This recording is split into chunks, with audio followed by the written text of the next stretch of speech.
결혼 후 아이가 생기며 저는 제가 사고 싶은 옷이며 가방들을 어느 정도 포기하고 살 수밖에 없었습니다.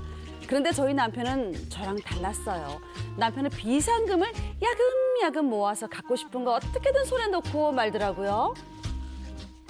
자기야, 못 보던 등산하다? 그거 돈 주고 샀어?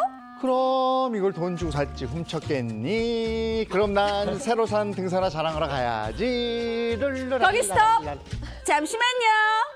자기 무슨 돈이 있다고 그 비싼 걸 덜컥 사? 또 숨겨둔 비상금으로 샀지? 내가 언젠가 당신 비상금 찾아내서 모조리 압수하고 말 거야. 아이 그렇게 순순히 빼앗기면 이게 비상금이니? 어디 한번 뒤져봐라. 랄라랄라. 저게 몇 살이세요? 그 후 저는 길을 쓰고 남편의 비상금을 찾아봤지만 이상하게도 남편의 비상금은 어디에도 보이지 않았습니다. 심지어 남편은 한술 더 떠서 비상금 모은 걸로 새 차를 사겠다고 하지 않겠어요? 뭐? 차를 사겠다고? 아이 그게 어디 비상금 한 푼 두 푼 아껴서 살 만한 그런 금액이야? 당신 솔직히 말해. 사실을 말해줘. 돈 훔친 거 아니야? 아이 그 무슨 상상. 야 비상금 출처를 그렇게 알고 싶어? 사실 말이야. 응. 알려줘? 알려줘. 알려줘봐. 이 차는 말이지. 응. 장모님이 사주신 거나 다름없어. 우리 엄마? 응. 우리 엄마 재작년에 돌아가셨잖아. 무슨 소리야? 아니 그때 내 지인들이 낸 부의금 있잖아. 그거 내가 다 챙겼거든. 그러니까 이건 돌아가신 장모님이 사위를 위해서 선물해 주신 차다 이런 얘기지. 그래 그동안 나온 비상금이 다 우리 엄마 장례식에서 받은 부의금이었다고? 세상에 이럴 수가. 엄마! 친정엄마 장례식 부의금으로 차를 사겠다는 남편. 황당하게도 남편 지인들이 낸 부의금은 미래 자기가 갚아야 할 돈이니까 당연히 남편이 가져가는 거 맞는다고 주장합니다. 전 억장이 무너지는 심정이에요. 정녕 남편의 주장이 맞는 겁니까? 네? 글쎄 이게 남편이 숨긴 비상금의 실체가 송달송하긴 하다. 아내의 억장이 무너졌다. 네. 구체적으로 이거 네. 친정 엄마가 돌아가신 것도 참 슬플 텐데 이 맞아요. 남편이 이래서 더 가슴이 아팠던 여성의 사연입니다. 여성 A 씨, 20년 전에 아버지가 먼저 돌아가셨고요. 어머니를 여의게 됐습니다. A 씨 밑으로 결혼을 안 한 남동생 2명이 있었다고요. 그래서 상주 역할을 이 남매들이 했다고 합니다. 문제는 장례식이 끝난 뒤였는데요. 조문객이 남긴 부의금을 정리할 때 생겼습니다. 어머니의 장례식에 들어간 비용이 한 수백만 원 정도였는데 두 남동생이 이걸 먼저 결제를 했습니다. 네. 그래서 아내가 조문객이 낸 부의금을 동생들에게 넘겨줄 생각이었다고 합니다. 그런데 이때 A 씨의 남편 B 씨가 등장합니다. 네? 이거 내 가족이랑 지인이 보내준 부의금 있지? 그거는 내가 다 가져갈게라고 나선 겁니다. 그렇군요. 남편 측 가족이나 지인이 보낸 부의금은 내가 다 챙기겠다 이렇게 얘기를 한 건데 그 혹시 처남들이 미리 다 계산한 걸 모르고 있었던 거 아니에요? 그러게. 그거 알고 있었습니다. 남편. 네, 남편 처남들이 계산한 거 다 알고 있었고요. 남편은 처가에 이미 아들이 2이나 있는데 사위인 내가 장례식 비용을 장모님까지 낼 이유는 없지 않느냐 이렇게 답했습니다.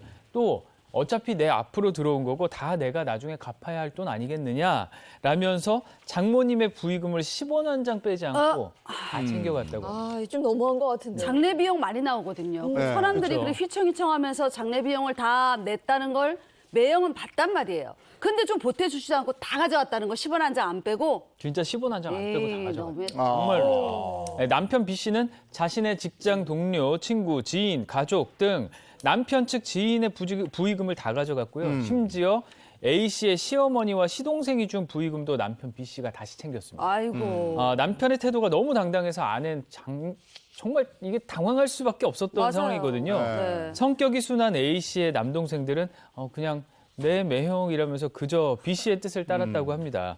그런데 이걸로 인해서 더 큰 일이 생기고 말하는데요. 네. 남편 측 조문객의 부의금을 다 빼고 나니까 오히려 장례 비용을 초과를 해서 아이고. 적자가 나고 만 겁니다. 그래서 뭐 그때 들었던 뭐 음식 비용, 뭐 그다음에 주류 비용 그러네. 이런 거 부대 비용들을 전부 다 또 부담을 할 수밖에 없는 상황이 됐던 겁니다. 원래 부의금 들어온 걸로 이런 것들을 다 아, 충당하고 그럼요. 그리고 돈이 남거나 하면 이제 그 다음 얘기인데 이거는 적자가 나버렸네. 그러니까요. 근데 남편 측의 그 부의금을 빼서 적자가 날 정도면 남편 측 그 부의금 액수가 상당했었나 봐요. 네, 그렇습니다. 아내 A 씨나 동생들보다도 좀 더 많았는데요. 네. 아무래도 두 남동생이 아직 미혼이라고 했잖아요. 그렇다 보니까 뭐 사회생활이 없었고 또 찾아올 조문 계획이 비교적 없었던 겁니다. 또 아내 A 씨의 경우도 주부 생활을 계속 해왔기 때문에 외부에서 좀 들어올 그런 부의금이 좀 없었던 상황이고요. 친구들이나 몇몇 친척들 외에는 아이고. 부의금이 없었거든요. 결국 남편의 부의금이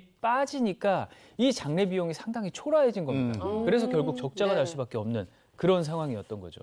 장례 비용이 초과했다면 남편에게 줬던 그 부의금을 다시 좀 돌려받을 수 있는 거 아니에요? 그러니까 아내 A 씨가 남편에게 부의금을 준 나름의 이유가 있었습니다. 그러니까 아. 제사. 제사였습니다. 네. 제사. 우선 아내가 처음 남동생들에게 부의금을 다 주고 싶었던 이유도 네. 앞으로 돌아가신 어머님의 제사는 너희들이 좀 지내라 이런 취지로 주려고 했던 거거든요. 그런데 남편이 본인 몫의 부담금을 다 가져가게 되니까 아내는 내가 장녀라서 우리 남편이 맞사위 노릇을 하려는 거구나. 그렇게 이런 생각할 수도 깊은 있지. 뜻이 이렇게 또 생각을 한 거예요. 그래서 당연히 우리가 제사 챙겨야겠네라고 막연하게 생각했고요.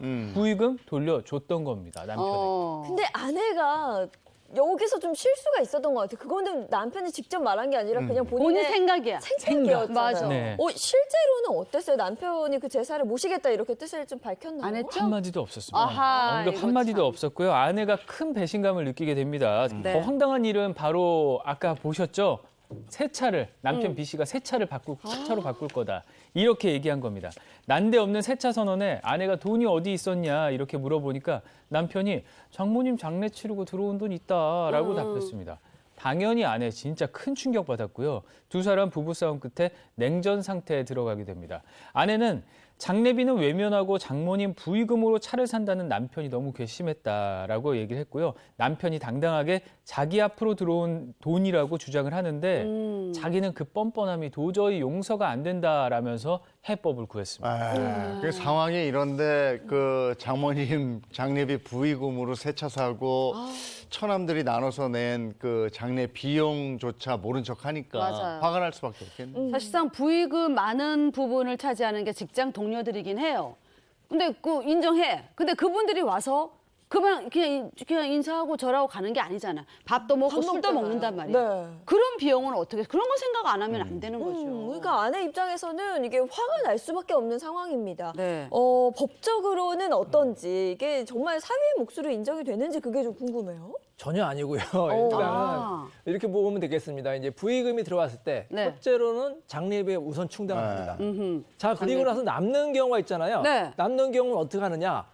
돌아가시는 분의 유족들한테 각자의 상속분대로 공평하게 분배가 됩니다. 자, 근데 사위가 장모의 상속인이 아니에요. 아니죠. 아니잖아요. 그러니까 아니에요. 사위는 전혀 자격이 없는 왜 사람을 그랬어? 가져간 겁니다. 아. 그나마 이렇게 경우가 없는 사위는 아예 사위 자격도 박탈시켜야 돼요. 아. 이혼시켜가지고 화나셨어. 이인철 변호사님 화나셨어. 돌려줘야 됩니다, 사위. 네. 맞아. 그러니까 남편이 네. 가져간 부의금도 그렇게 하면 안 되는 거고 그렇죠. 일단은 장례 비용을 다 충당하고 그 다음에 돈이 남으면 그렇죠. 그걸 가지고 이제 그렇네요. 상속인들까지 이렇게 안배를 해야 되는 그렇죠. 이런 거네요 네네. 법적으로는. 그 남편이 근데 내 앞으로 들어온 부의금인데 다 내라는 건 난 억울하다. 그러니까 50%만 내겠다.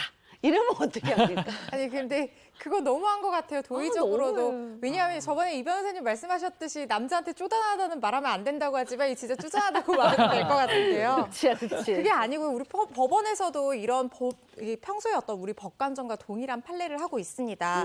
장례비가 이렇게 너무 많이 나와서 부의금으로 다 충당할 수 있을 때 못할 때는요. 절반이 아니라 받은 부의금 다 줘야 돼요. 그래서 그게 만약에 내가 너 상속인이 아니라거나 후순위 상속인이라고 하더라도 일단 내 앞으로 들어온 부의금 부의금 다 줘야 되는 것이 왜냐하면 우리 법원에서는 부의금의 성격을 어떻게 이해하고 있냐면요. 네. 장례 비용에 먼저 충당할 것을 조건으로 하는 금전의 증여라고 보고 있어요. 그래서 그 준 사람의 뜻을 존중해서 다 해야 된다는 거죠. 네. 그리고 만약에 남편 부의금까지 다시 합쳤는데 그래도 장례 비용이 모자라다 이런 경우라고 하면 장례 비용을 부담해야 할 사람들, 그러니까 상속을 받을 사람들이 자신의 공동 상속분에 따라서 그 남은 비용을 또 비율대로 분담을 해야 되는 겁니다. 아니 결혼하고 나서 네 거 요만큼, 내 거 요만큼 이거 따지기 시작하면 정말 싫어. 치해지거든요. 맞아. 아니 근데 이런 경우도 있잖아요. 돌아가신 분과 생전에 좀 각별한 관계여서 망인 앞으로 부의금을 접수하는 경우. 이때는 누가 갖게 되는 거죠? 예전에 이런 경우가 있었어요. 이제 그 대기업 회장님의 그 동생분이 돌아가셨어요. 그래서 그분이 이 조의금을 얼마 내냐 수억 원을 주셨어요. 수억 원을 주셨는데 그 장남, 그러니까 조카죠. 큰 조카한테 딱 준 겁니다. 네가 알아서 써라. 자, 근데 그 조카가 그걸 분배 안 하고 혼자서 그냥 가졌던 거예요. 다른 자녀들이 이제 소송을 했거든요. 그러니까 어떻게 되느냐? 그 사건에서는 그 큰 조카가 이겼어요. 왜냐하면은 그 대기업 회장님이 큰 조카 특정인에 중요하기 때문에 증여를 하기 때문에. 근데 그렇지 않고 이제 부의금왕이 만약에 났다. 그럴 경우에 이제 모든 유족들이 나눠 가져야 되는데, 근데 이럴 수가 있잖아요. 그 유족에게 준 게 아니라 망인과 너무 가까워서 망인에게 줬다 이렇게 주장할 수 있잖아요. 네. 자, 그러면 어떻게 생각하면 되느냐? 결혼식이랑 비슷하게 생각하면 돼요. 결혼식에서 축의금은 누구 소유일까요? 어머니, 아버지, 부모님. 혼주, 부모님 소유잖아요. 네. 근데 부모님한테 드리는 게 아니고 이 신랑 신부에게 따로 이렇게 주는 경우 있어요. 있어요. 그러면 그 신랑 신부 개인의 소유예요. 부모님 소유가 아니라. 그러니까 누구한테 줬느냐가 문제가 되거든요. 근데 장례식 같은 경우에는 망인에게 따로 줄 수 있어요? 없죠. 안 되죠. 돌아가셨잖아요. 그렇기 때문에 망인에게 따로 줬다고 치더라도 안 그건 되는구나. 결국 망인의 상속인 유족들의 소유라고 보시면 되겠습니다. 그냥 이제 깔끔하게 알겠네. 장례식 비용 뭐 거기서 들어온 부의금은 장례 치르는데 다 쓰고 그래, 쓰고. 그다음에 맞아요. 만약에 이제 산소 같은 거 이렇게 자리를 봐야 되면 거기까지 포함해서 더 다 쓰고 맞아. 그게 남았다면 적절히 안배를 해야죠. 맞아. 물론 이제 삼형제다 이러면 그 중에서 소위에게서 잘 나가는 형제가 있겠지. 그리고 거기 조금 더 갖고 뭐 이렇게 해서 왜냐하면 나중에 이건 다 갚아야 되는 돈이거든. 맞아. 그렇게 합리적으로 하면 되지. 그래. 네. 이걸 가지고 차 사고 뭐. 이 판사님 따지고. 감사합니다. 판사님 땅